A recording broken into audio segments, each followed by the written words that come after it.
How do you guys calculate your planetary hours? Do you use an app? Because I got the Planetary Times one on my Samsung. Let's look at the sun. Nice, king. I usually use an app as well, just whatever website comes up first on Google. Notice that Salt's the astrologer out of the three of us.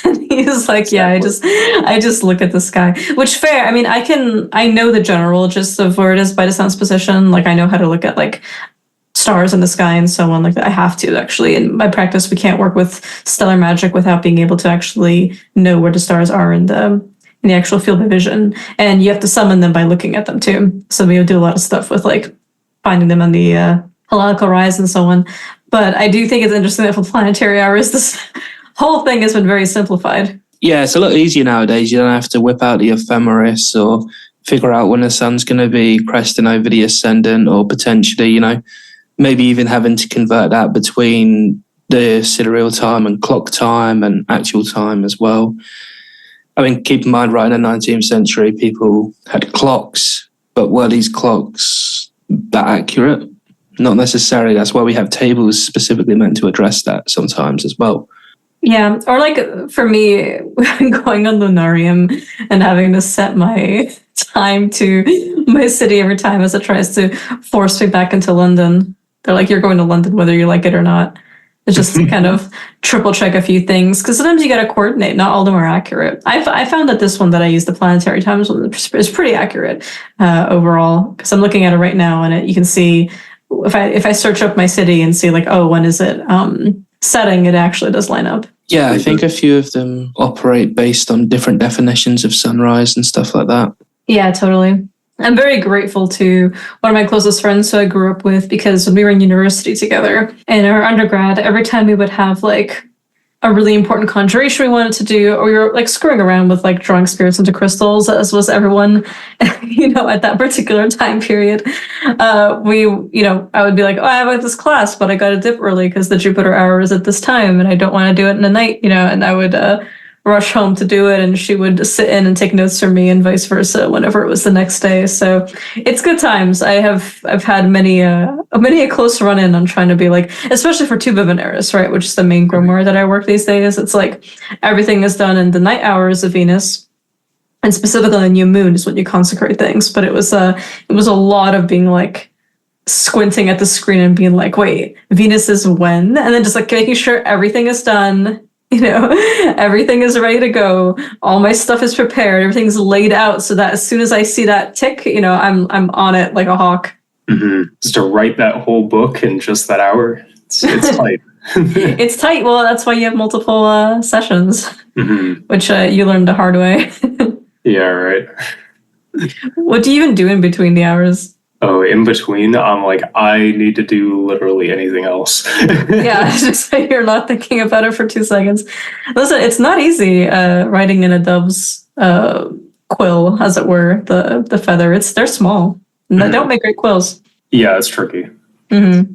They're like really fragile too. So even if you do like the normal, quill prep, they just shatter. It's like, yeah. Oh.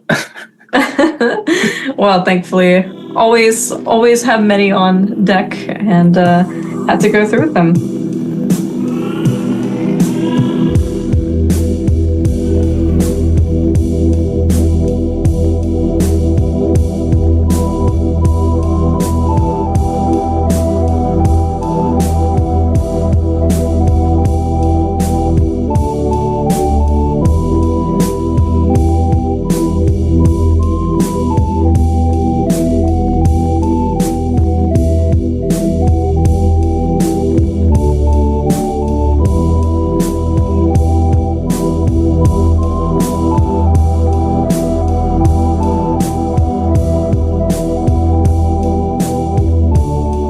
Be not alarmed at the frightful howls which you may hear. It's Finger, Salt, and breaking a night into 12 equal parts, Key. Hello. Why are we breaking the night into 12 equal parts? That's a good question, Finger. Mr. Key, could you answer that for us? Yeah, why this of all things, of all the texts, of all the grimoires? Explain it to us. We need answers. So today's episode is, of course, about the wonderfully titled the Book of the Images of the 12 Hours of the Night, which has recently become one of my favorite grimoires for both its accessibility and its continual insistence that the magician change the text, experiment with it, investigate everything to determine the broader effects of each talisman provided. And, It's such a like kick in the balls to all the Urtext people. it really is, yeah. Because it's just like, no, it's a living magic. Play with it. Mhm. Not only is it a living magic, but it's like there are this number of spirits associated with this hour of the night. We're not going to name them because you should find out yourself. And I'm like, oh yeah. Oh yeah, I mean that's I think Salt. Not many people know this, but you were the one who actually introduced me quite heavily into Tuba Veneris, because you were the one who started like writing a version of it for me as like as a gift, because it was very romantic, and that's the kind of partnership that we have, you know, as people who are in a relationship between a witch and a magician, is that we give each other grimoires and all kinds of things, and gather all manner of fun, you know, gifts for each other's spirits and each other's practices. And I was doing a little work with Hanael, the Angel of Venus, and it popped up that this is something that I should really investigate. So one of the things that I remember telling you, I was like, as I was going through it, and I was like, hey, it doesn't actually differentiate between these 6 spirits that you summon. It doesn't say what each of them does differently from the other. It just gives them shared characteristics. And we'll have a Tuba Veneris episode for sure.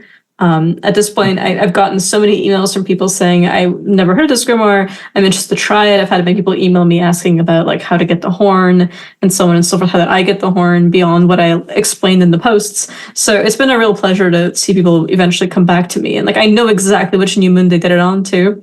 Because every year I check what's the new moon Fridays of the year. Sometimes there's one, sometimes there's 2, right? And I'm like, and someone is like, hey, I did this recently. I'm like, that was the April one, you know, for example. I'll be like, I know when you did this. So it's been great to check in on them. But like, I was talking to Salt about it, and I was like, hey, there's like no, it doesn't differentiate between them. We just know there's shared abilities. So having conjured them, I can now have some certainty as to like, in my experience, what each is suited for. But it's been nice to see that. And I think that's one of the benefits of this one too, is like, it kind of did to you what Tuba Veneris did for me, which was kind of crack your brain open and be like, hey, let's just see it. Let's see what happens. Yeah, definitely. The, you know, whip out the table of the Pauline art and that scrying crystal or glass of water, incense, or whatever it may be, and just take it for a ride. Amazing. Well, before we get into it, because I'm really excited for another key episode, let's do our little housekeeping. Remember to check us out at twitter.com/Frightful Howls and patreon.com/The Frightful Howls. We have a bonus episode every month curated by and for just our patrons. We have Salt's Fantastic Almanac, a monthly live occult book club where we discuss a text of your choosing. This time it's going to be, actually for next month, a movie. So I'm really excited to see what everyone's going to vote on for. We have show notes for every episode and much more forthcoming. Also, please remember to give us a like, rating, and review on Spotify, iTunes, or wherever you may be listening to us, especially if you're doing it on iTunes or Apple Podcasts. Make sure, if you can, leave a written review. It really, one, it's wonderful, and 2, we literally will talk about it forever amongst each other. So if you would like to fascinate us, that will be an easy way to do so. And fascinate in the literal sense of magic, you will glamour us. It also helps us fight the demiurge of the algorithm and get our work out there. We ended up making our YouTube channel quite late, so it didn't like launch at the same time as the podcast. But there's folks who listen to there on YouTube. But most of our stats definitely come from Spotify. So wherever you're listening to it, it would really mean a lot if you give us 5 stars and a comment. Check out our services as well. Key offers personalized coaching in magic and mediumship. Learn how to hear your spirits. Tailor those spells that aren't quite working together. Workshop it with him. He does sorcery for hire, readings, as well as custom talismans, oils, and tools. All that stuff. You know, he does whether it's court case, lovers, you know, money, what you name it, he does it. I offer Balkan Feathermancy readings. That's Gleda Newpasu. It's the 3x3 grid of beans style that comes out of the Balkans. You know, definitely its heritage is in Mongolian Kazakhstan. And that's the main form of divination that I use for basically any and all questions, especially spirit investigations. And Salt offers anything and everything astrological, as well as instance watching divination. Lastly, hit us up on social media. I'm at Dragon Cunning on Instagram. Salt is SaltCNC. And Key is barnowl.key. The B is barnowl on the gram. And with that said, take it away, Key. What's going on? What's with the Book of the Images of the 12 Hours of the Night? Yeah, so yeah, the wonderfully named 3 of the containing title is the Book of the Images of the 12 Hours of the Night. It's like me with M dashes when I'm writing, or Salt with commas. Love me some commas. Honestly, same. They're good. The 3 of us are like run-on sentences. Let's go. They don't have to end if we add a semicolon, an M dash, and a comma. It's true. It works out. Oxford comma, yay or nay? Yay. Mm-hmm. No. Salt, you're literally British. I know, but 5-year-old Salt was taught not to use them, so sometimes he remembers that. Oh man. But much like our linguistic acrobatics to ensure that sentences continue on forever, this grimoire really carries on forever. Also, nice. But my transitions as acrobatics is my usage of commas and capital letters. Yeah. It was one episode where you were just like, I love a smooth transition. I should have added in one of those little sound bites that we have these days going. We're building up quite a roster. We got the Jungle is Massive. Jungle is massive. We got a bunch that came out just with the Datsi episode. More is building for sure. One day the Hittite jump scare, the beginning of the Epic of Gilgamesh will make its return when but it has to be culturally appropriate. Mm-hmm. And it will come when you least expect it. For facts. Shoutouts Peter. Hittites. It's not even a Hittite though. That's the best part. It's just called the Hittite jump scare as a meme. All right, I'm sorry. I'll stop now. You take it away, bro.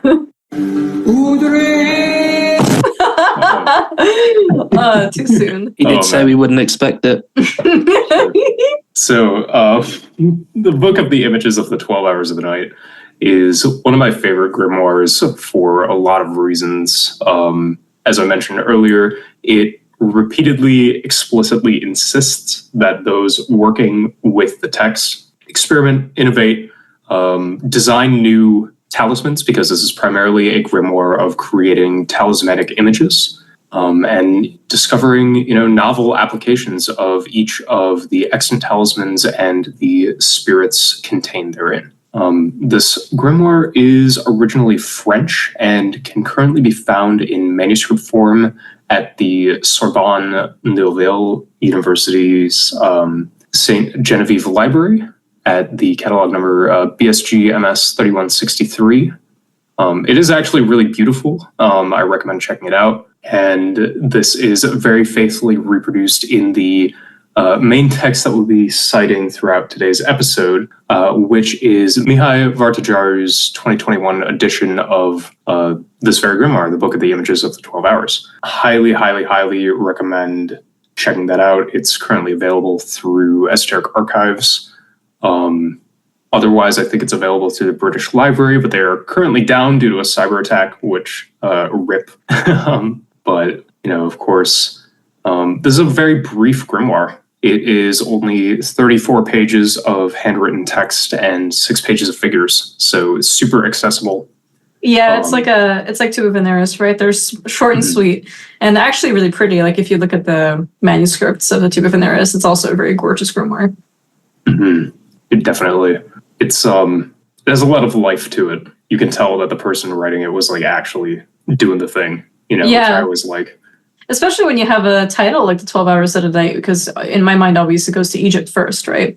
But it's something that I think is just a great project to kind of embark on if you're interested in, because as you said, unlike Two of Veneris, which is kind of easy to do, but hard to set up. But once you set it up, the rest of it is really easy.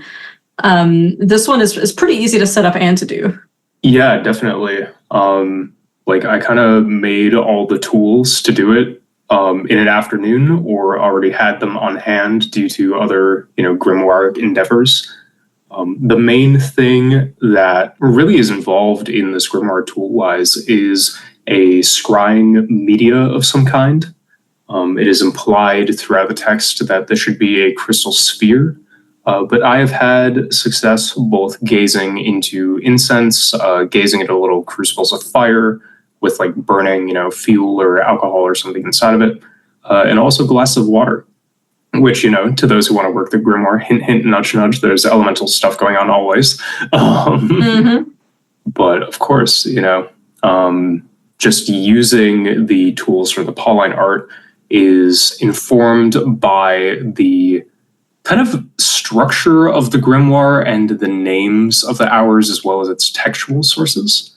There is of course, the 12 hours of the night being given in the Pauline art. You can find that as usually book 3 of the Lemegeton. At least it is so in Sloane 3825. And this is also reproduced in Trithemius's Steganographia from 1621. Also available on Esoteric Archives, so go check that out. But there is a mysterious grimoirist in the original title, saying that it was translated from Latin to French by a master Jean Hulet. So all the necromancers out there, get him on the phone. Let's call him, put Grandpa on the phone. One of the really interesting textual provenance things about this title is that there is a suggestion of a Latin manuscript attributed to a Hermes as the author. Which is always interesting. And this is speculated by Mihai throughout his edition to be identified with King Solomon, or otherwise stated Solomon the Jew, and Balanus in Trithemius's manuscripts, drawing, repeatedly saying, there's this really beautiful Latin manuscript that deals with the stars that is written by Hermes, or things to this effect. We see this inheritance even more explicitly in Steganographia 2, including some of the angel names from the 12 hours, which of course later situate themselves in the Lemegeton's second and third books. And one of the other interesting parallels is that it maintains some of just like the crazy shit that spirits say sometimes. My favorite ever coming from this source being there are 400 great dukes, 600 lesser dukes, and 7,800,000,800,000 servants under the Northern Emperor Demoriel. It then proceeds to name only 12 of them. Well, he's got his favorites among his servants, and his lesser dukes and his greater dukes. By the 12, are these the dukes or are they the servants? My interpretation is that they're the greater dukes. Okay. Yeah, so, the cream of the crop. Yeah, I love all of you equally, but you 12 are the most. You get named. Definitely, yeah. But one of the really interesting structures of naming in this grimoire as well is that not only are spirits named, but the hours of the night themselves are given secret names that can be called upon as a period of time in which you're doing magic. Another layer of invocation and seizing of ritual authority by, kind of Heptameron style invoking the seasons or by the moment of the conjuration I conjure you, which is, such and such hour. In my own practice with this grimoire, I've gone kind of off the rails with it, discovering, more and more of the names of the dukes. I have tried to sub in names of them from the Paulina directly, where they are explicitly given, as well as Steganographia, and I have found that they are actually different than the 12 that show up in the crystal, just naming-wise. So, take that as you will, but there is, of course, room for exploration and, kind of dividing up Steganographia style or even Ars Theurgia Goetia style, all of the degree measures of time into, 5-minute increments per hour, and getting very technical with it in a, unfolding and still alive and developing practice. Totally. Have either of you guys actually worked with the Pauline art very much beyond your experimentations? It's for Yuki specifically with this one. Yeah, I've worked with it a little bit, doing some of like the conjurations of the Emperor spirits that are given to kind of understand these grimoires better, both, the Paulina and the 12 Hours of the Night. And I'm like, he's a guy, very, in my experience, very kind of, have the cruelty that is known to be possessed by aerial spirits. Are not necessarily angels coming down. So, good to be safe, much like with kind of drawing spirits into crystals and all that. Totally. How about you, Salt? Nothing particularly recent. Mostly when I was in my late teens, which frankly I wouldn't really count as experience personally because, young, not always engaging in the best practices or ways of dealing with spirits, but, so nothing I can point to recently that I'd be willing to talk about. Yeah, totally. I want to ask Key real quick though. So you mentioned receiving some of the names of the spirits. So out of the 7,800,000,000,000 and 9,000 servants, how many billions are you free so far? Through 6 quadrillion of them or so. That's very impressive. That is. Yeah, right. I mean, I totally, have had the experience that spirits genuinely have like massive legions of underlings. Yeah. You know what I mean? Like that's not a surprise. It's the specificity of the number that gets me in this case. Yeah, definitely. Yeah. If they were just like, I have millions, I'm like, okay, I could kind of see that. But it's just very funny that he's got the abacus out. Literally. I want to know. See, here's what I want to know. I want to know what went through his head when he wrote that down. Right? Was he just transcribing verbatim what the spirit said, or alternatively, was he just watching the spirit's legions come out and just counting them one by one? Like, shit, I lost my place. Okay, here we go again from the start. Like, he came to that number. I'll be honest, my impression is that it's probably something that the spirits said, because when they come down and they start boasting, like sometimes when they get that specific, you're like, I see what you're up to. Yeah. It's like, you have shown your acumen in your empire. Very nice. Catch the rod. Literally. So one of the, interesting things about the application of the rod is drawing from other grimoire sources for tools and kind of cobbling it together out of what you have. Just through experimentation, I have found that the table is the most important part. As long as you have that, you can kind of sub whatever else in. I've used circles from various other grimoires, used it even without a circle and just the table in front of me. All of it was kind of fine. Using tools from Goetia, like the knife or the wand, one of the wands from the Verum even, and, just whatever correspondence that is providing an assumption of the crown and mantle of Solomon, as it were, tends to get the job done. It's not the most, orthodox thing in the universe, but here we are. It's working at the end of the day. Spirits are showing up. I suppose that's all that matters. I think we can always question the idea of orthodox as it relates to grimoires to begin with as well, right? Like, right. When we have these various manuscripts coming in and all these different sources, the scribes are not necessarily going to follow to the T anyway. Mm-hmm. And especially with this grimoire where you kind of have the explicit license to experiment with it.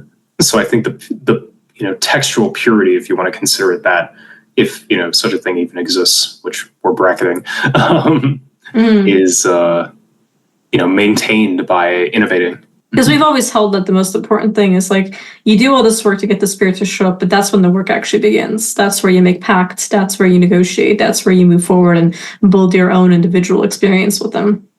Exactly. Yeah.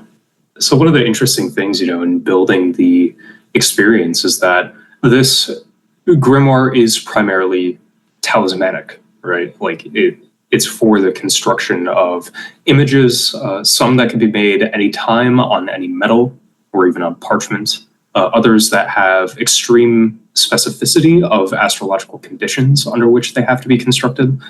But ultimately, the grimoire specifies, make them kind of however you see fit for the operation, as long as you are following the internal logic of the system and actually consulting with the spirits as to what names, what seals, and the most important part of all the images being explicitly named as the name of the spirit who is the agent of the magic, which I always really like to see directly included, Totally. So for the construction of these talismans themselves, we'll get momentarily into how to actually, do this and what ones are named in the text as a bit of a jumping off point. But I like to put them on top of the, circle of the Pauline art table, which is, of course, the 6 circles arranged in like a hexagram with a 7th circle in the middle, each one having a planetary symbol inside of it. So I put it inside of the circle that has the planetary symbol corresponding to the day that it is. The reason for this will become obvious momentarily once you start doing the conjurations. But after engraving it and then say the whole prayer, it's then blessed, fumigated in incense, follow any additional instructions, and then, sometimes roll it up, and often they're buried. But ultimately, their effects and their applications are extremely mutable, and again, come down to the revelations of the spirits invoked. Mm-hmm. So the prayer that I primarily use for the construction and consecration of any of these talismans or images is taken from the Pauline art as a, kind of spiritual sibling to this grimoire itself, not necessarily giving one or hinting at the existence of another manuscript dealing with the day hours, which, of course, Lemegeton. But the first step is, of course, invoking the angel of the day, and then invoking the angel of the hour of the night in which you are doing the operation, and providing them with a petition. So being me, I've constructed a bit of an example that is used to make men impotent. Oh no! Oh, not the bondage and domination key yet again, rearing his head out from the Dryberg episode. Every few months we get someone going like, huh? Oh man, our wonderful patrons taking names that riff off such a thing. Yeah, we actually have a few. Someone keeps voting on the polls as a B-Key fanboy or something like that. Who are you? It's okay. You don't have to message us on Patreon. We'll protect your privacy. I'm just personally curious. I'm like, who are all these boys that your milkshake is bringing to the yard? Oh man, I do wonder. Yeah, I do wonder too. The gay icon B-Key with his just slinging his pentacles, or rather the Pauline art table, rat under toe. Well, okay, so I mean the 12 hours each have a different use, right? And this one is to make men impotent. Exactly. The cock cage one. Yeah, it's to make people chaste. Any sort of magic dealing with the reproductive system is generally found in this hour, in my experience, both for good and for bad. I don't know what was going on in France at the time that this manuscript was translated, where the explicitly given example is to make a convent of nuns actually obey their vows of chastity. They were partying it up. You can feel it. There was some coven shit going on there. Yeah.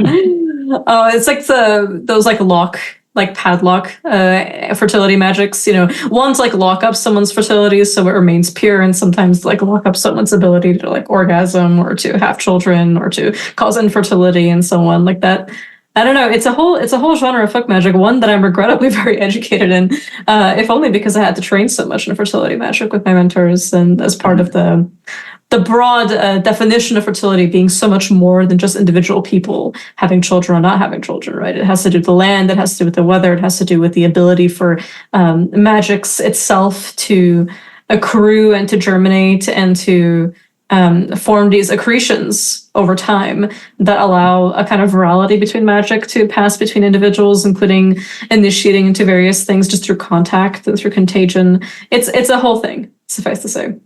Definitely, broad arcana that we could do many episodes on. So we'll hand off the honor of this invocation, assuming that they're invoked into a crystal ball or show stone of some sort. The first step is you invocate the angel of the day. In this case, this will be done on the 10th hour of the night on a Tuesday. So, choose your source, choose who you have pacts with. In my case, I went with Kamael. This is the angel of Tuesday. Tuesday in it. Tuesday. We're doing martial magic on a Tuesday. I'm sorry, Salt. You're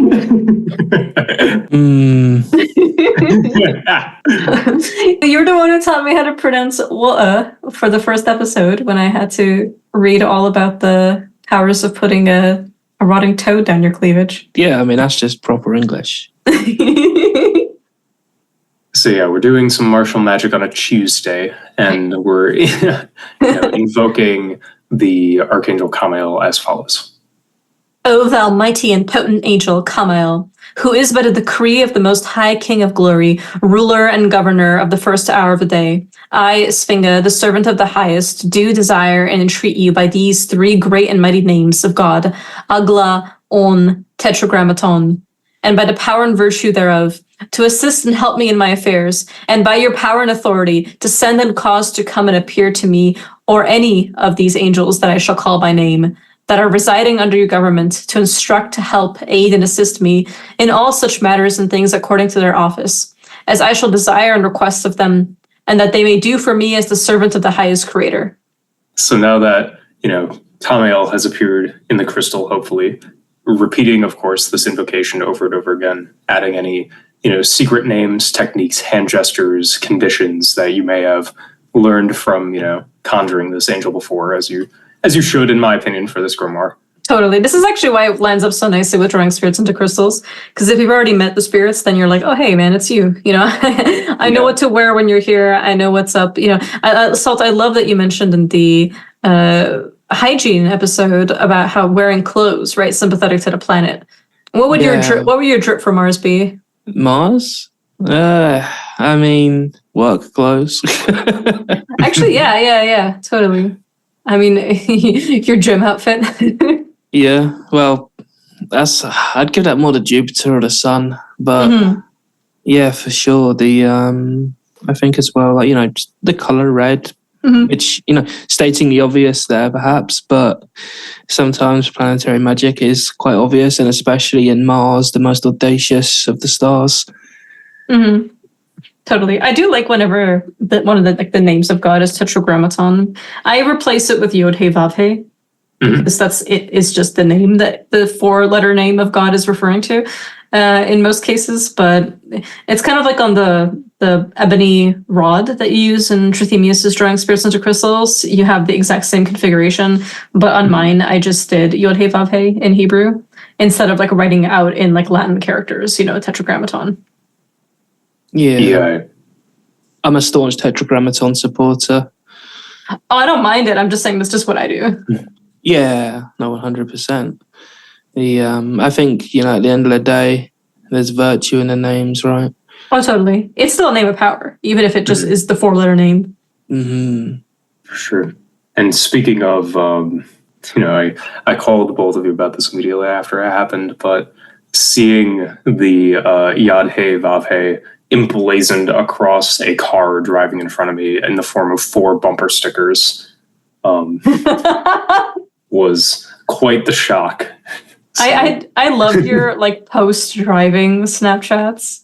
They're always so unhinged because they either involve you trying to imitate me doing the oral charms in Serbian but in English, or they involve some absolutely crazy America.com .co.gov stickers that you see on some of these cars. At all the Americans listening to this podcast, you have like the best bumper stickers out of any place I've ever traveled to. They're good. It's a whole industry. Mhm. It's an arcana all its own, you know. Mhm. Oh, but anyway, now that Tamael is invoked into the crystal, you have them before you. You proceed to get into the grimoire and you invoke the name of the angel of the hour of the night in which you are performing the operation. This one is the 10th, so that will be Laskarin. O thou mighty and potent angel Laskarin, who ruleth by divine permission under the great and potent angel Samael, who is the great and potent angel ruling this first hour of the day, I, the servant of the Most High God, do conjure and entreat thee, in the name of the most omnipotent and immortal Lord, God of hosts, Jehovah Tetragrammaton, and by the name of that God that you are obedient to, and by the head of the hierarchy, and by the seal or mark that you are known and empowered by, and by the 7 angels that stand before the throne of God, and by the 7 planets in their seals and characters, and by the angel that ruleth the sign of the first house, which now ascendeth in this 10th hour, that you would graciously please to gird up and gather yourself together, and by divine permission to move and come from all parts of the world, wheresoever you be, and show yourself visibly and plainly in this crystal sphere to the sight of my eyes, speaking with a voice intelligible, and to my understanding, and that you would be favourably pleased, that I may have familiar friendship and constant society both now and at all times when I shall call thee forth to visible appearance, to inform and direct me in all things, that I shall seem good and lawful unto the Creator and thee, O thou great and powerful angel Laskarin. I invocate, adjure, command, and most powerfully call you forth from your orders and place of residence to visible appearance in and through these great and mighty, incomprehensible, extraordinary and divine names of the great God who was and is and ever shall be, Adonai, Sabaoth, Adonai, Amioram, Hagios, Agla, On, Tetragrammaton, and by and in the name Primumaton, which commandeth the whole host of heaven, whose power and virtue is most effectual for the calling you forth and ordering of the creation, and command you to transmit your rays visible and perfectly unto my sight, and your voice to my ears in and through this crystal sphere, that I may plainly see you and perfectly hear you speak unto me. Therefore move ye, O thou mighty and blessed angel Laskarin, and in his potent name of the great God Jehovah, and by the imperial dignity thereof, descend and show yourself, visible and perfectly, in a pleasant and comely form before me in this crystal sphere, to the sights of my eyes, speaking with a voice intelligible, and to my apprehension, showing, declaring, and accomplishing all my desires that I ask or request of you, both herein and in whatsoever truths or things else that is just and lawful before the presence of Almighty God, the giver of all good gifts, under whom I beg that he would be graciously pleased to bestow upon me, O thou servant of mercy, Laskarin. Be thou therefore unto me friendly, and do for me as for the servant of the highest God, so far as God shall give in you power and office to perform, whereunto I move you in power and presence to appear before me, to appear that I may sing with his holy angels. O Mapala Aman, Hallelujah, Amen. I could listen to your conjuration voice literally forever. Same. That was good. That was good. Nice. Nice. Nice. Nice. Oh yeah, dude. But yeah, performing the invocation in that way, if you're salt once and the spirit will appear, because that was very nice. But of course, repeating the oration over and over again until spirit shows up, greeting them in whatever way that you see fit. I've just been used stuff kind of templated on drawing spirits into crystals where it's like, oh, such and such angel, thank you for making yourself visible before me, blah, blah, blah. And then reading off the petition. Very, very straightforward stuff. Be it inhabit this talisman, do such and such thing for me, go cause this effect in the name of this image. As we'll see in a bit, there are entire rituals and workings that you can do to supplement the use of each individual talisman. The only limit is the imagination and skill of the conjurer. So I guess we have, teased long enough. It's time to answer, the most important question. Who is your daddy and what does he do? I love that one so much. We snuck in an Arnold thing on one of the Patreon Q&As, like the bonus episodes, because it was just you and me like laughing about the him like high as fuck on cocaine or something, and he's just like, I don't need a hiding place. I can smoke my cigar anywhere I want. And that's exactly how my spirits feel about it too, because they don't care about my fire alarms. They will absolutely demand their cigars and cigarettes anywhere in the house, and will take them as they please. Legit, yeah. The ballsy, the stud. Yeah, I'm a stud. I'm ballsy. God. Oh, I hope people know what we're talking about.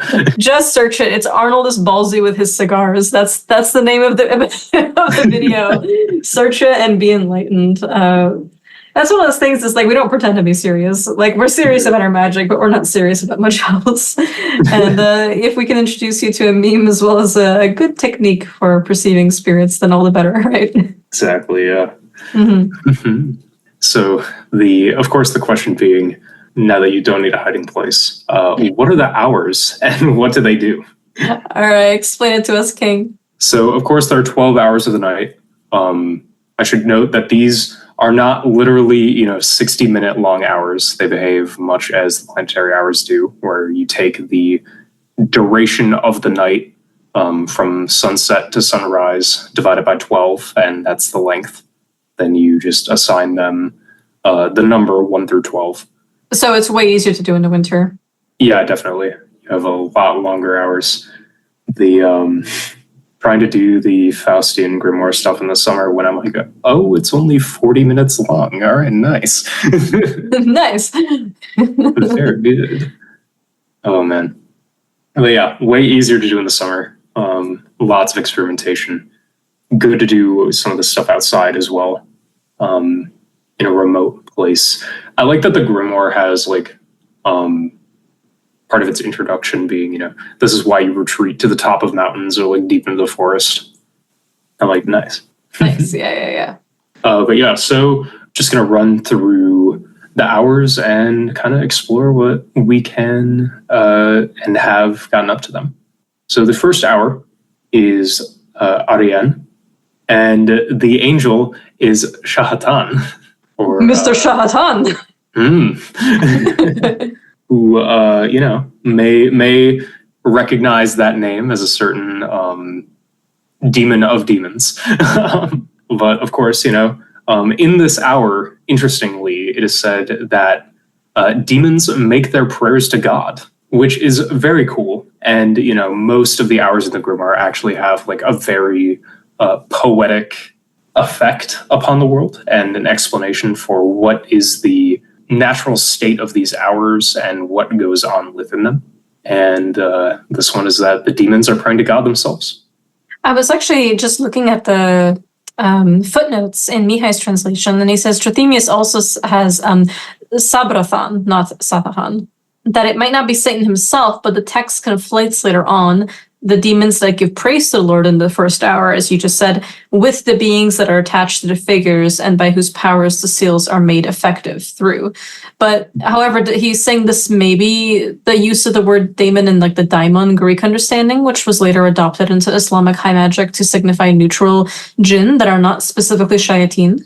Mm-hmm. But it's interesting, right? On the one hand, it is a name that sounds a lot like Satan or Satan, but it also could be something else. And it's kind of like with Tuba Veneris, not to kind of bring about that point too much, but they're called daimons. I've not personally experienced them to be like demons. They're more in the daimon sense for sure. Mm-hmm. It's definitely my experience as well with kind of these operations in the 12 hours of the night, where I'm like, I don't quite think that these are demons, more kind of aerial or terrestrial spirits who are just running around, who happen to answer these names. There's also some speculation in the footnotes later on that these spirits are, in fact, similar to jinn, kind of as was mentioned. And I think, some of the manner of working of some of the later talismans, which we'll get into then, does make me wonder. But, with the first hour, this is one that we actually did together, Svinga. Yes, indeed. And The context was too that I was actually visiting you in person, and we were hanging out, and you roll out the Pauline carpet of art, as it were, and you were like, "Guess what we're doing tonight?" And I was like, "Oh." Explain immediately. And you had already kind of given us some hints in our Discord group chat about like what you were up to, but it was really exciting to have my to get my hands in on it too with your setup.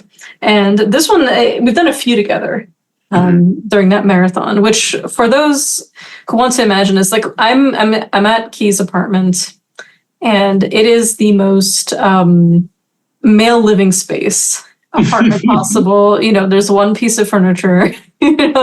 Everything is just shrine real estate, right?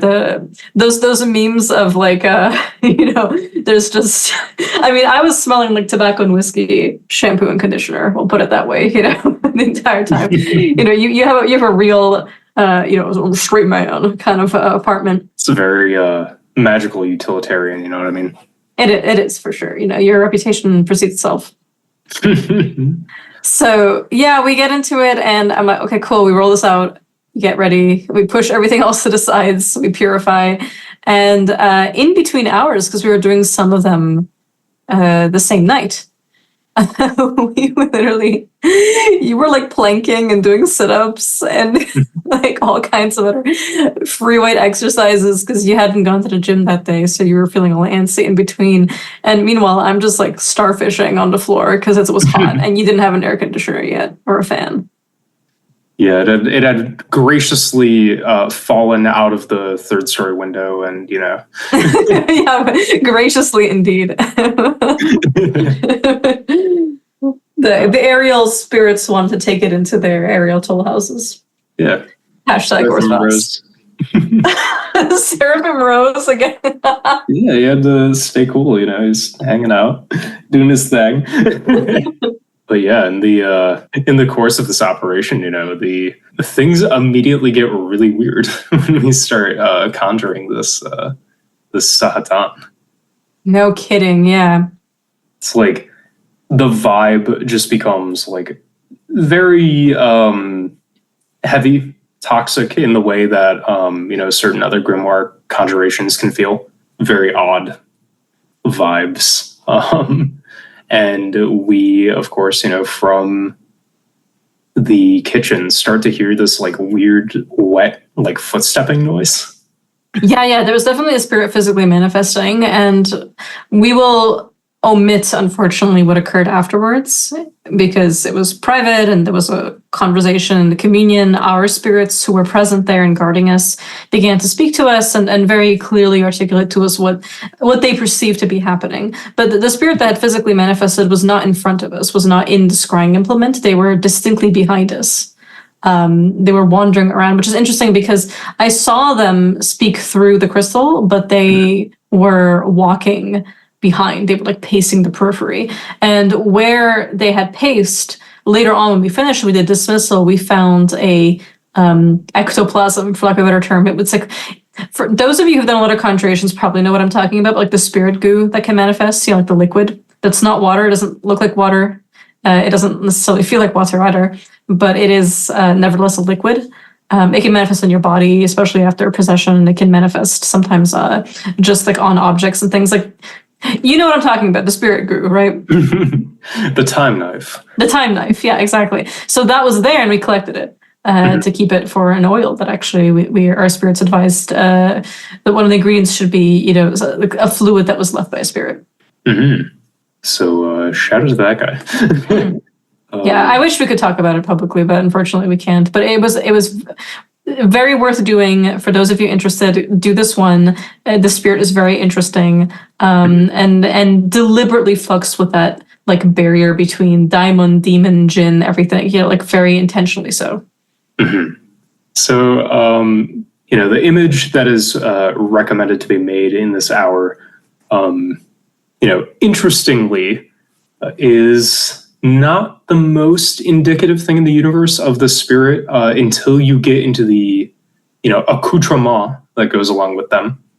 But you make a lamella of lead, And there's an interesting astrological consideration that is applied, which is that the governor of the ascendant should be unfortunately aspected in the 10th house, all while Saturn is retrograde and the moon is at its misfortune.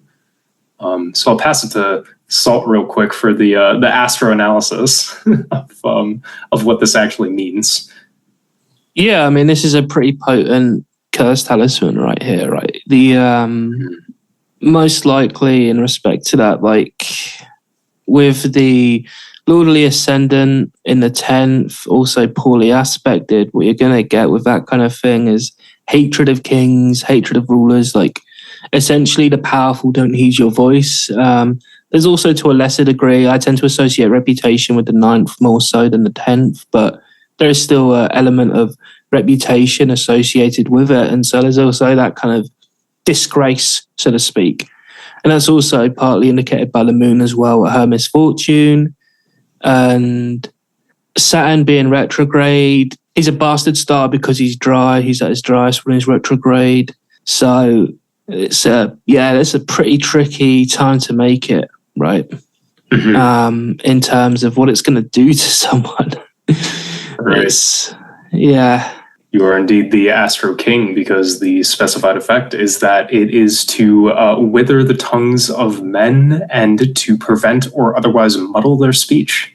That'll do it. That'll do it right there. Very nicely done. But yeah, so once you make this, ridiculous thing, you bury it in the house of the person you wish to afflict, along with the sheds of a snake and the skin of a toad, which is quite fun. Easy peasy. Mm-hmm. It's also two animals that are kind of seen negatively, right? Like, again, you kind of have that shaming element involved by the looks of things. Mm-hmm. Totally. All right, so the next one is one of my all-time favorites from this grimoire. It is the second hour, Tebezna, with the angel Tartis. In this hour, fish and reptiles give praise to God. Yes. And, I love it. And of course, figures made in this hour are used to control reptiles, amphibians, fish, and other such creatures. In my experience, this includes insects. So what I strongly recommend people do, especially as summer approaches, is to make this talisman and hang it in your windows because it keeps the bugs away. Mm-hmm. One of the wonderful things about this talisman is it is noted that, and I quote, "It would take too long to recount the effects of each of the two figures." So, definitely experiment with it, play around with it. I have thrown this thing into a lake, and it actually does make the frogs shut up, as the grimoire suggests. You Alex Jones them, but in reverse. Legit, yeah, it's a very Alex Jonesian talisman. The talismans are turning the frogs quiet. Interestingly, though, when I tested this figure, it didn't work on dogs. At least for the, kind of astrological and metallurgical considerations under which I made the talisman. Mm-hmm. So I guess it is, really limited to these kind of cold-blooded beings. Mm-hmm. If someone makes it work with dogs, let me know. Curious to see if it happens. All right. The next one, number 3, is the hour Kaor and the angel Sequeramith. In this hour, bulls and dragons sing praises to the Creator. That's me. Yeah. This is a very interesting hour already in terms of what the spirits are doing in the world. Correspondingly, figures made in this hour are good for putting out fires and controlling serpents, dragons, salamanders, and similar creatures. Mm-hmm. This can also be used to bind speech. It is noted that throwing these talismans into fires works very similarly to satyr squares, and in my experience, it works just as well. I actually do that one. I put fires out with satyr squares, which we encourage our listeners to give that a shot, right? Create a controlled flame and smother it with something that is burnable but has a satyr square on it, like paper, and then watch. And if you've enchanted it, watch that it actually snuffs it out. But I need to try it with this one because I'm always fond of like experimenting with those kinds of techniques. It's so like immediately provable. Definitely, yeah. Especially on the, highly flammable wax paper, throwing Seder squares in there, and it's just like, oh, fire went out. Cool. Exactly. Next one, the Hour Alakair and the Angel Jashika, or as I've jokingly called them, Jessica. Oh, but yeah, because it is kind of spelled like Jessica. Jesischa for the listeners. Do not call them Jessica in the Conjuration. I have made this mistake. Oh, man. In this hour, demons and spirits of the dead become visible, especially in graveyards, and they take on frightful visages, which is fun. Frightful howls. Yeah, right. Frightful howls you will hear because of this hour.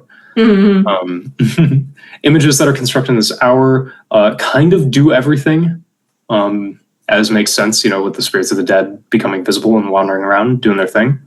The manuscript lists forming friendships, causing discord, providing a remedy to melancholy, boredom, and sadness, which is a fantastic effect, I must say. You sound like I love the salesman pitch. Yeah, right. So if you or a loved one is suffering from melancholy, boredom, and sadness, I recommend the Talisman of Jessica. Americans will know what I'm referencing with regards to drug commercials, but anyway, these talismans are also good for fortunate business dealings. The phrasing of the manuscript is really funny because it makes me think it'd be really good for like feng shui, because it's remedies dealings by earth and by water. And it also states explicitly that there are other unspecified effects. And this is where I wanted to get back to kind of the blurred line of like, are these spirits maybe jinn? And, this procedure further complicates it because talismans that are made in this hour are to be suspended from a tripod above a crucible of burning incense, and the prayers to be said over it. So, anyone familiar with kind of Tawiz construction or like certain jinn conjurations will immediately recognize this kind of process happening here. And it gets kind of weird. I will say that the spirit Jessica is, another one who likes to blur that line intentionally. So the Hour Kanafir and the Angel Abbas Darhan, we go into number 5. This is my favorite in terms of the ritual. But in this hour, the winds and the waters are said to not be able to harm anything. Correspondingly, images made in this hour are used to raise storms and cause incredible destruction by the wind and the water. Nice. One of my favorite uses of magic is always the weather. It's always good. Yeah, it's another form of magic that you can immediately see if it works or not, right? Yeah, right. Like grinding it out, be like, can I make it overcast today? Can I make it sunny today? Is it now raining? It's good. If you can make it sunny in London. No, thank you. Anyone does that has demonic designs. Yeah, even though you exercised. Even though you moved out, you're like, nope, I still miss it. The weather's like the one thing we got, okay? Oh man, but this hour and its corresponding image has what is, in my opinion, the coolest spell of the entire grimoire, and it actually works very eerily well. So what you do is you make the figure provided in lead, and you fumigate it with sulfur and pitch while saying a corresponding prayer. Then you go out in that hour and you collect dirt from the 4 corners of the area you wish to be absolutely destroyed by the weather. And you collect it in a bowl and mix it with water. In my experience, if you can capture water from a storm during this hour of the night, it is quite good. And then you sculpt that mud into a ball that you engrave with the seal of the Angel of the Hour that's given. In my opinion, it's the one in the upper left of the figure, for those who look at the grimoire. Again, check out Mihai's edition of it online. Then when you want the storm to come, you go to the place and you break the ball into dirt. with a prayer and some barbarous names. Throw some of the dirt into the air and then take the rest and mix it into the dirt on the ground. And it will kind of level that place with a tornado. So good. That's what we like to see. Mm-hmm. Good for overcoming ships and all that manner of thing as well. Mm-hmm. Next one, Zaran and Zazanach, the hour and the angel, respectively. Water is said to sleep in this hour, which is very cool. I'm a fan of that phrasing. Mm-hmm. But what you do is you collect water from the surface of like a still pond at this time, mix it with holy anointing oil, and then rub it on people's brow to induce sleep. And to make images in this hour is to induce prophetic or otherwise oracular dreams. This is one of the most fun ones for Svinga, as we'll see in a moment. Oh, I know this one all too well. Yeah, to induce a dream oracle, you write on the reverse of the figure your own name instead of the names of the spirits provided, as well as what you would like to dream about, and put it under your pillow. And then you pray the Jesus prayer until you fall asleep. I love it. I love praying the Jesus prayer. Also, we made this one, and it does work great for dreams. Mm-hmm. Yeah, it's fantastic. Mm-hmm. Pop it under your pillow, and it's like, oh, cool. Spirits are talking to me. Yeah, I always have to be careful when I change my sheets because I do keep things in the pillowcase. Mm-hmm. My phone case is loaded up too on the inside with like all kinds of things. Yeah, Phone case, the wallet, the pillow, everything. Yeah, roll up with the 10 plus icons on your dashboard. It makes your car drive that much faster. That's right. You got the Christopher icon hanging in the back. This is true Orthodox maxing for sure. Like, and Key now knows what I meant when I said like the Orthodox strip store, where you go into the little area outside of the monastery, and it has the saint associated with that monastery next to every other saint combination, so you can get your favorite saint plus the saint of that monastery together. Like, when you close them, the little triptych, they're on top of Mary or they're on Jesus, and it's just gorgeous. You can have them on everything. Mm-hmm. Got my, Cyprian and Saint Justina and Christopher also icon. Mm-hmm. You got to have it all. Yeah, right. And of course, you can also do evil sleep with this one, right? Yeah. Other people's pillows. Evil sleep is just such a good category of like a name of spell. Yeah. And the way that it's done is always so fun too. I like the one that's just like feed him arsenic and he will have the evil sleep. Mm-hmm. It's one of those classic grimoire instructions where it's like, oh, okay, I get it. I see what's going on. Yeah, I see what you're doing. It's like the spell to make someone very sick for the next 3 days. It's like, I don't know, put some of the dog feces in their dinner or something. Yeah, exactly. As opposed to mixing it with cat feces and using it to make them like be angry at their partner and break up or something. Mm-hmm. Yeah. I mean, sometimes it's as simple as that's just really not good to eat. Yeah, genuinely. Yeah. Mm-hmm. Making sure that the poisoner in accusations of witchcraft is quite literal. As it often was. Mm-hmm. So then, for protecting yourself against the accusations of being that poisoner, we have the 7th hour, the next one, Fox, and the angel Paliam. Images in this hour are good for honors, persuasion, protection, especially from false accusation, or even, true accusation. And it's also good for making people fall in love with you through the use of your charisma, speech, and voice. So if you want to riz someone up, this is the talisman for you. The Riz talisman. Yeah, another one that has a very interestingly specific astrological consideration. You make the figure on gold, silver, or tin, and I'm like, thank you for putting tin. Yes, thank you. I regularly ship myself entire sheets of tin to use for talismans, so this is wonderful. And also, what a great one to have, just to make your voice and your mannerisms and your charisma, more prominent when you're doing anything, right? Like, it's good for business meetings, I imagine. Like, I haven't done this one myself, but like, it's on the list of things to do because that just sounds great. This is one that I have installed in my workplace, just sitting next to my, Zoom computer. Yeah. So when you're at work, you can like meet with your boss that way. It's a good one to have at your work computer for sure. Exactly, yeah. Pair it up with just lowering your voice a little bit more and just be like, hello. Schedule all my Zoom meetings early in the morning so that I wake up with a deeper voice and I'm like, hello. Yeah, exactly. It's a powerful move. I won't say if I endorse it or not, but it is powerful. You call the top voice to me too many times. Oh man, you make it in the day and hour of Venus, when the sun is in Virgo or in Leo, and the Lord of the Ascendant has a good disposition. Then you write on the back of the figure the names of the people you wish to influence along with your petition.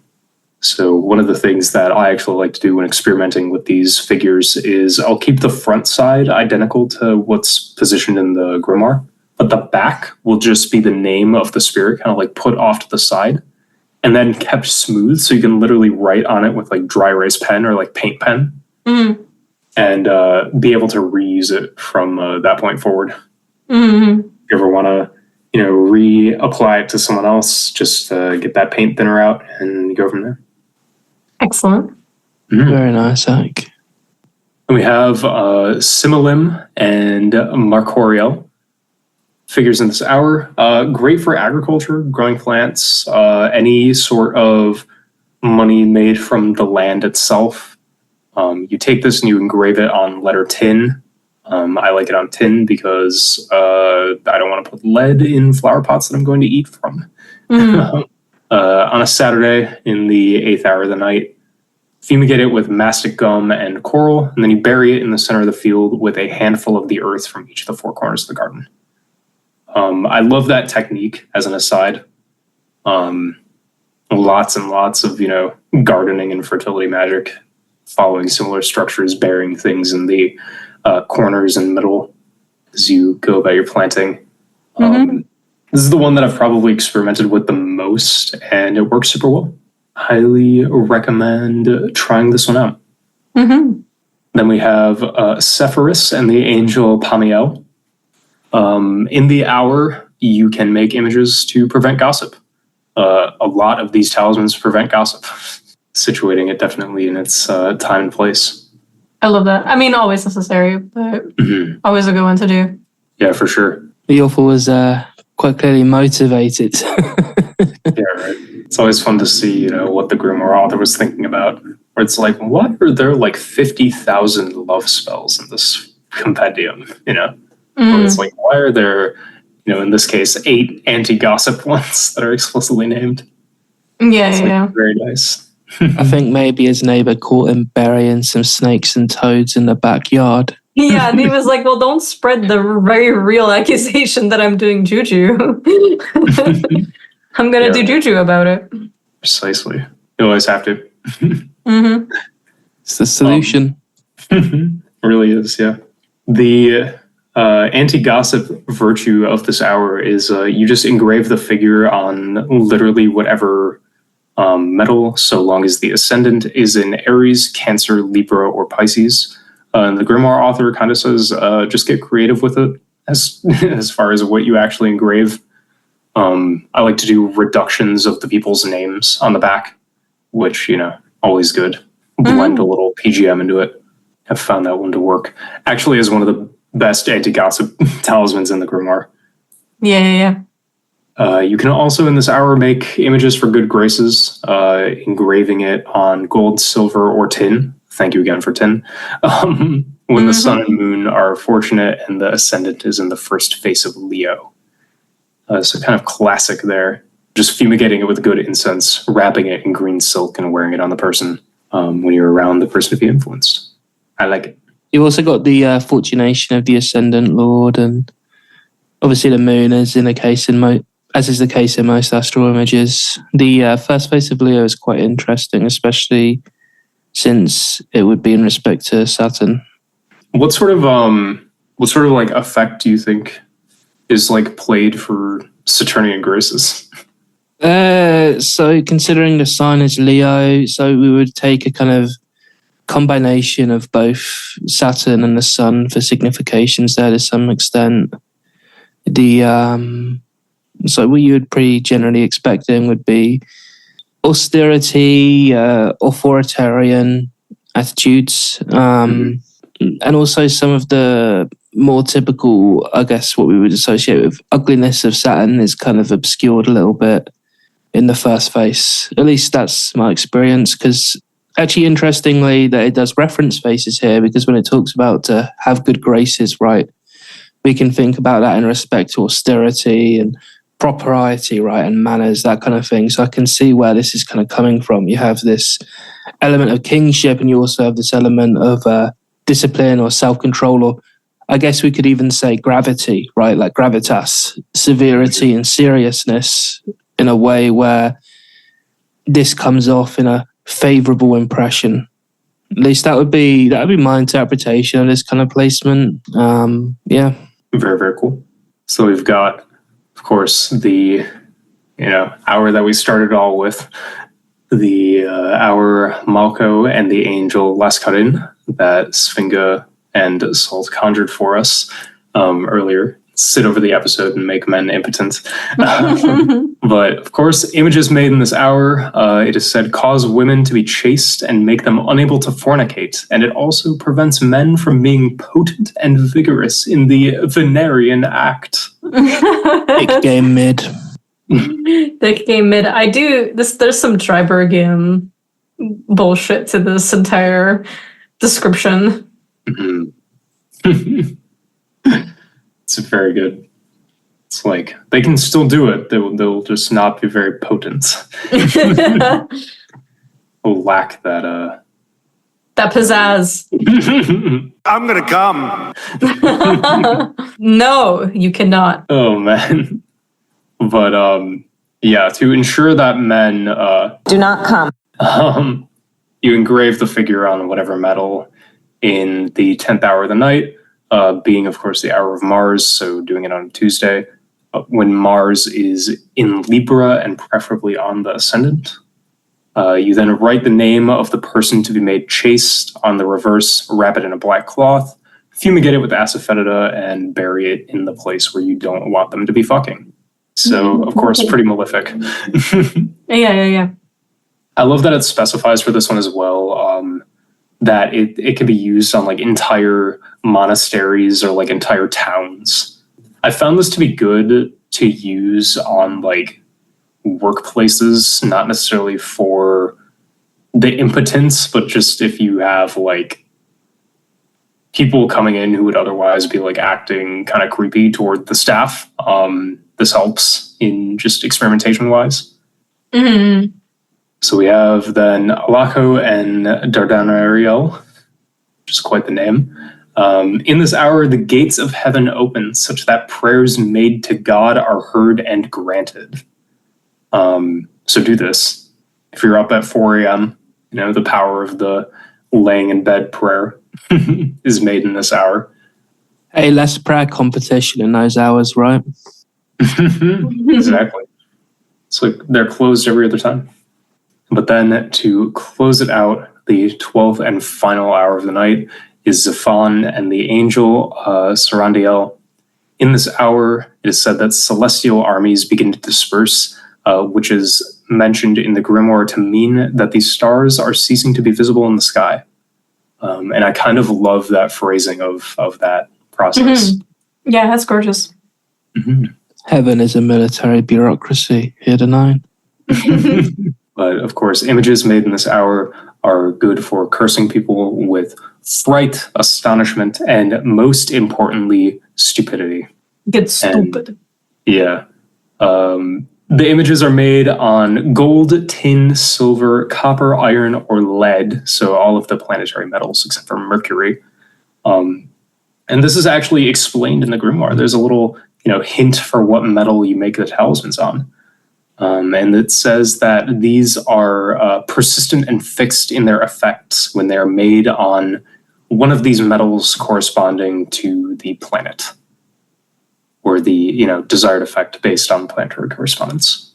Mm-hmm. Engraving the name of the person on the back of this image and burying it in a place that it won't ever be found will make people go kind of nuts. But yeah. Thus concludes the introduction to the 12 hours of the night and their angels. hopefully this kind of foray into this grimoire, provides some food for thought, gets people thinking about all the different things you can do in these hours, even beyond the talismans that are made for the grimoire based on, how the hours behave, what their rulerships are, what their attributions are, the angels and their ministers that could be called therein. And, just to move this a bit more into the mainstream of grimoire discourse. Was love when, the idea with these texts is to treat them rightly as they are, alive and full of spirits, and they can be called, worked with, pacted with, and developed as an arcana all their own. Genuinely, yeah. And I love that it encourages you to experiment. I love that it's so easy to set up and start doing. And I really appreciate you illuminating this work for us. It's not one that I ever played around with until you dropped it into our group chat. Mm-hmm. And then we were like, oh, this is a thing that I definitely want to do.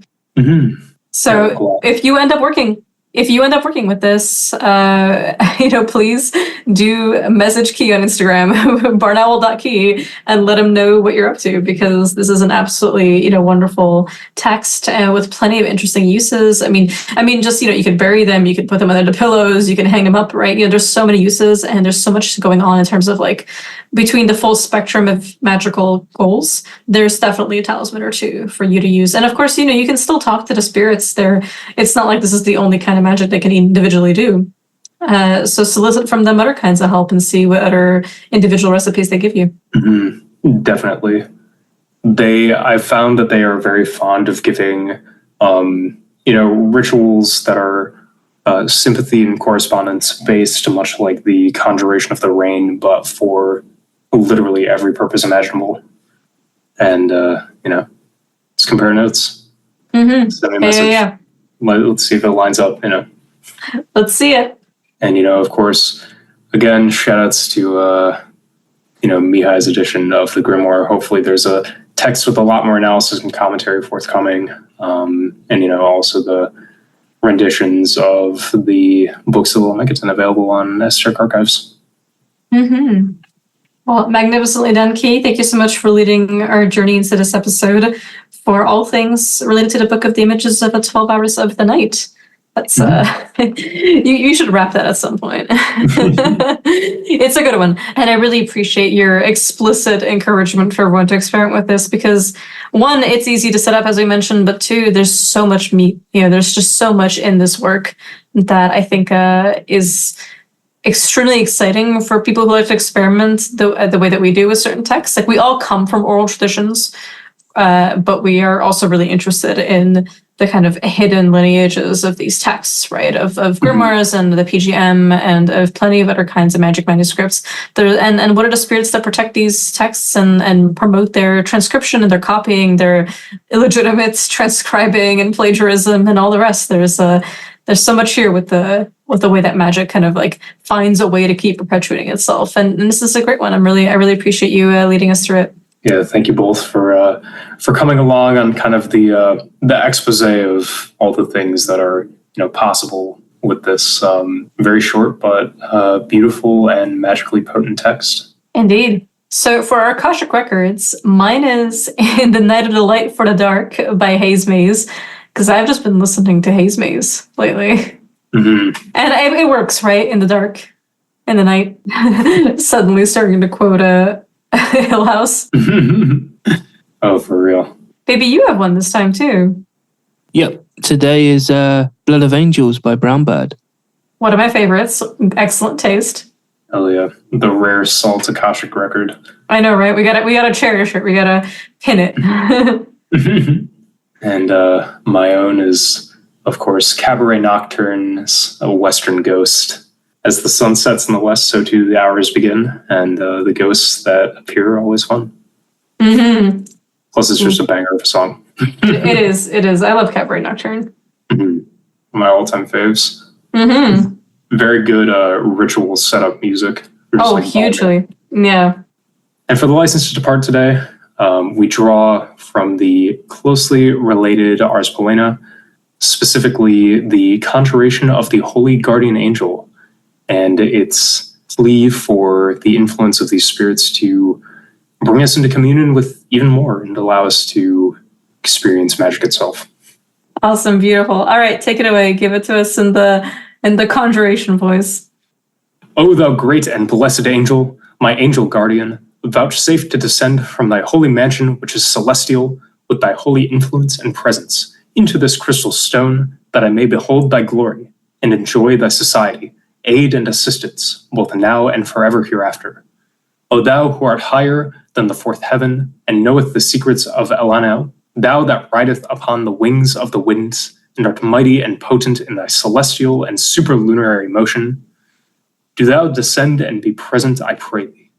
And I humbly desire and entreat thee, that if ever I have merited thy society, or if any of my actions and intentions be real and pure and sanctified before thee, bring thy external presence hither, and converse with me, one of thy submissive pupils, by and in the name of the great God Jehovah, whereunto the whole choir of angels singeth continually. O Mappa Laman, Hallelujah, Amen.